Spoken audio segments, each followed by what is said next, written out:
Charlie from Durham, after losing 15 pounds myself, I've hit a plateau. What's the best way to overcome it? This almost ties into the previous question because plateaus are also a completely normal, expected part of a weight loss journey. I mean, maintenance is just a really long plateau.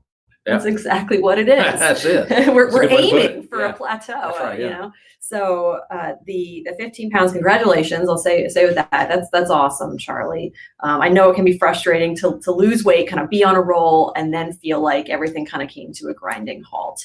And I will also define a plateau. So in our practice, a plateau is 4 or more weeks without any weight loss. So things prior to that, you know, the week where you don't move, 2 weeks where you don't move, even 3 weeks where you don't move, that is actually completely expected, normal. The 4 weeks is even kind of expected and normal, but warrants a change. Yeah. That's when we're going to do something different. Something needs to change in the dietary pattern, in the fitness pattern, in the sleep, in the stress relief, or in the medication regimen. Yeah.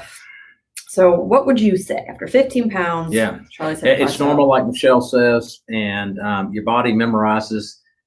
Biologically, it memorizes certain points. We call these set points, and you're coming down, boom, you get stuck on one, and your body fights you. It doesn't want you to go below that, right? And this is very complex biologically, and this is why this idea of just telling people to eat less and exercise. I would rather hear a donkey bray at a 10 barn at midnight. Okay, this is way more. That's a Texas Southern colloquial expression for those of you who've never heard something like that. I've never heard that actually. That was a new one for me. Yeah, I'd rather hear a donkey bray in a 10 barn at midnight. In other words, it's useless information to tell someone to to eat right and exercise, because this is much more complex. Our bodies are very complex biological organisms, and they're doing stuff that sometimes we can't really figure out. And the set point idea is one of them in science, but we really hadn't figured out the whole deal on this, right? But I know this, you got to do something different to break it. And that's my experience. And it's never, in most cases, it's not the same exact thing. So if I had 10 people here and I told them all to do the same thing, it wouldn't work for all 10 of them, right? Some of them are going to have to experiment a little bit, and I've seen all sorts of different things work. Sometimes it's more exercise, sometimes it's more sleep, as you talked about. I mean, REM sleep is important. And if you're not getting enough of it, then it enhances this idea of I'm staying on the plateau. All of a sudden you start getting some more sleep, and guess what? Bam, your weight comes down, right? So stuff like that makes a big difference.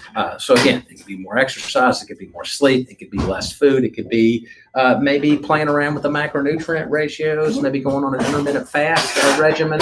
All this sort of thing involves a little bit of experimentation, and you should take note. Hey, this is what busted me off this plateau, right? It may be kind of a combination of those things. And that's why I don't think that there ever is going to be one right answer for everybody. It's always going to be kind of a blend of these sorts of things. Again, thanks for joining us. Make sure and like the video. And